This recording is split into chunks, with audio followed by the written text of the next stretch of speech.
Oke,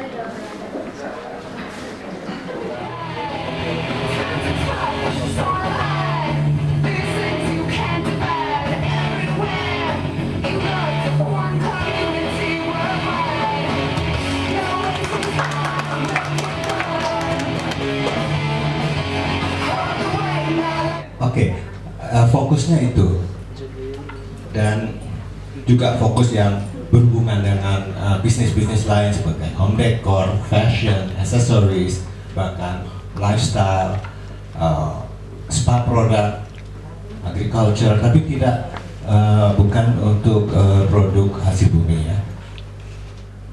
Kami diminta Fashion for Development membantu wanita, anak-anak usia produktif yang tidak mampu, yang termarginalized, untuk dilatih sebagai tenaga terampil dalam industri karban. Setelah ini apa? Gitu kan? Nah, kalau dengan kayak ini kan, ya mudah-mudahan lah bisa ada follow up yang lebih konkret gitu.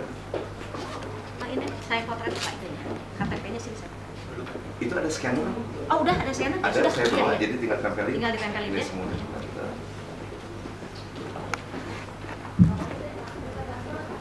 Agar cepat kan nanti itu tanda diputerin aja lembar keduanya. Saya minta pinjam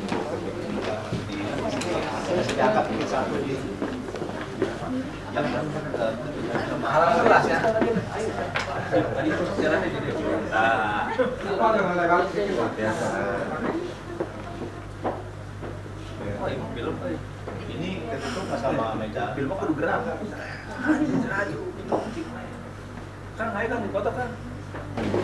Selamat siang semuanya, sekarang saya sudah berada di Topaz Galleria Hotel dan sudah bersama saya Bapak Dedi dari Bandung ini.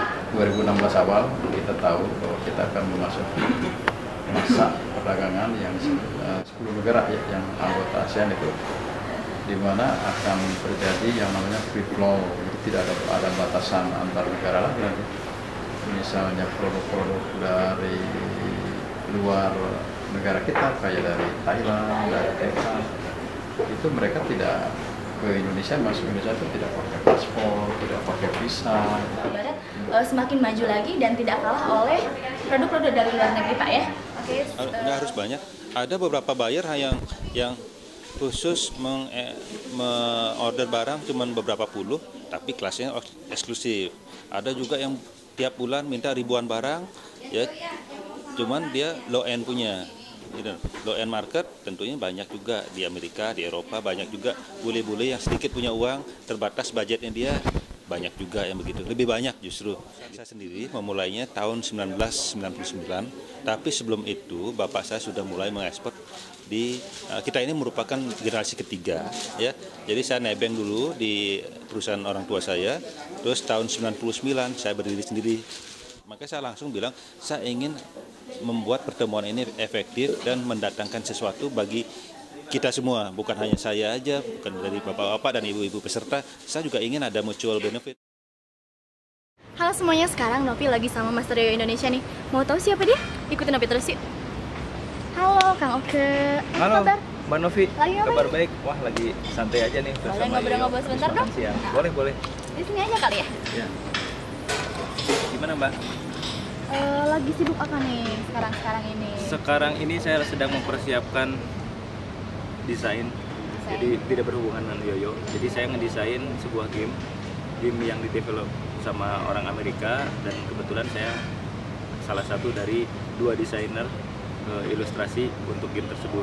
Hebat banget kalau gitu ya Kang Yoyo. Terus dalam waktu dekat ini juga ada nggak sih kayak perlombaan atau kejuaraan Yoyo yang mau akan ikuti lagi? Kalau perlombaan, saya berencana akan mengadakan regional Yoyo Contest di Subang. Itu akan dilaksanakan insya Allah bulan November akan dilaksanakan di Subang. Meskipun kegiatan di Subang, tapi siapapun dari seluruh dunia boleh ikutan ke situ. Internasional juga Kang ya? Internasional juga boleh, karena kami akan mengundang pemain dari Brunei, Singapura, dan Malaysia. Ada komunitasnya nggak sih Kang? Kalau saya bikin komunitas itu sejak tahun 2005, namanya Yoyo Indonesia, dan sekarang anggotanya sudah menyebar di mana-mana, dan kegiatannya bisa dilihat jadwalnya di grup di Facebook. Oh gitu, ada juga ya? Ya ada.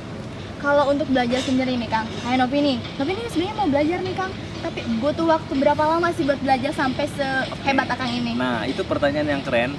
Itu kebanyakan orang juga bertanya seperti itu. Berapa lama sih gitu? Dibalikin lagi pertanyaan sekarang, seberapa besar kecintaan Teteh terhadap yoyo gitu. Nah, sebesar itulah yang akan membuat Teteh untuk menjadi terus belajar. Waktu itu saya juga belajar karena ada ambisi untuk menjuarai kejuaraan Proyo Championship di Bandung. Jadi saya 3 bulan itu udah bisa melakukan beberapa trik dasar dan beberapa trik mahir, dan alhamdulillah akhirnya selama 3 bulan itu saya bisa menjuarai kejuaraan nasional di Bandung. Harus cinta dulu yoyonya kalau Harus gitu ya cinta Kang ya? dulu, apapun kan ya. Alhamdulillah saya juga bikin yoyo sendiri seperti yang saya mainkan ini. Oh gitu, Jadi udah. saya mendesain yoyo dari tahun 2006, dari desain awal yang namanya Rozor dan sekarang namanya R94. R itu sebenarnya dari inisial dari nama saya, tapi ini juga artinya round gitu. Round 94. Gitu ya? Oke. Kalau dari model sendiri, desain sendiri, udah ada berapa desain sih yang Akang ciptain? Kalau yang model itu model saya sendiri dari bentuknya hanya 2. Jadi yang Rozor pertama, terus sama R94. Tetapi kalau desain yoyo itu sendiri mungkin saya udah banyak ya, sekitar lebih dari 100 desain mungkin yang saya pernah bikin untuk, bukan hanya untuk saya tapi untuk beberapa perusahaan yoyo di dunia, termasuk perusahaan yoyo di Inggris itu ada namanya Spin Yoyo. Mereka meminta saya untuk mendesain karakter-karakter yang untuk dipasangkan di yoyonya mereka gitu. Wah, kalau gitu ini hobi sekaligus bisa menghasilkan keuntungan juga ya Kang ya? Buat Kang Oke Alhamdulillah, ya? jadi profesi juga sekarang. Berarti udah 14 tahun ini ya Kang ya? Alhamdulillah. Nah, terima kasih banyak nih Kang Yoyo. Sama-sama. Kang, sorry Kang Oke nih, saya jadi Nggak apa-apa. terpaku ke Nggak yoyonya apa-apa. nih Kang. Oke, yoyo boleh manggil yoyo, nggak apa-apa. Biar lebih ini Kang ya, sama legenda ya Kang ya? Iya. Oke, terima kasih banyak Oke, ya udah. Mbak Novi, Mm-mm. sukses juga buat Mbak Novi. Terima kasih banyak Kang. Nah, itu dia tadi liputan Novi sama Kang Oke, Master Yoyo Indonesia. Wah, hebat banget dia ternyata ya.